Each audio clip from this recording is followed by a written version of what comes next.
खुदावंद यीशु मसीह के नाम में आप सबको सलाम। कुंदन लाल यानी डॉक्टर के.एल. नासिर, सियालकोट के पादरी बूटा मसीह को जब खुदा ने फर्जंदे नरीना से नवाजा तो उन्होंने कहा कि मेरा बेटा कुंदन और लाल से ज्यादा कीमती है, इसलिए इसका नाम कुंदन लाल रखा जाए। बेटा न सिर्फ बाप के लिए कुंदन और लाल से ज्यादा कीमती था, बल्कि खुदा का चुना हुआ ममसू और बरगुजीदा था, जो कलीसिया के लिए भी एक इनाम था, जो न सिर्फ खुद कुंदन था बल्कि मसीह के लिए कुंदन सा ईमान हासिल करने का वसीला भी बना।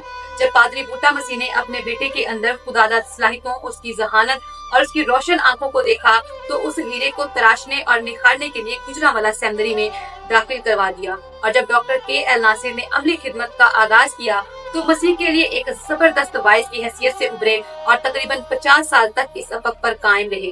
वो न सिर्फ मसीह के लिए एक जबरदस्त वाइस थे, बल्कि जबान दानी, सलासत और रवानी, इसी तरह मंजर बयानी, तारीख, तहकीक, इस तरह मंतक और इल्म इलाहियात और इल्मियत में भी अपनी मिसाल आप रखते थे और मसीह के वाइस होने की हैसियत से अपने जमाना में अपना नेमुल बदल ना रखते थे।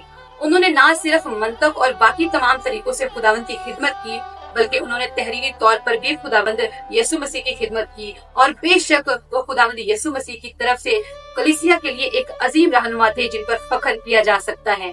इसलिए मेरे अजीजों, याद रखिए, जिस तरह पादरी बूटा मसीह ने अपने बेटे की उस राह पर परवरिश की जिस पर उसे चलना था, इस तरह खुदा जब हमें भी साहिब औलाद बनाए तो ईमानदारी और वफादारी के साथ अपने बच्चों की उस राह पर परवरिश करें जिस पर उन्हें चलना है। और जिस तरह डॉक्टर के.एल. नासिर ने अपनी सलाहितों को खुदावंद की राह पर इस्तेमाल किया, जो न सिर्फ तब बल्कि आज भी उनकी तहरीरों की बदौलत कुंदन सा ईमान हासिल करने का वसीला है। इसलिए याद रखिए, खुदावंद यीशु मसीह के खादिम यानी डॉक्टर के.एल. नासिर की तरह खुदावंद के लिए और खुदावंद के साथ जिंदगी गुजारें।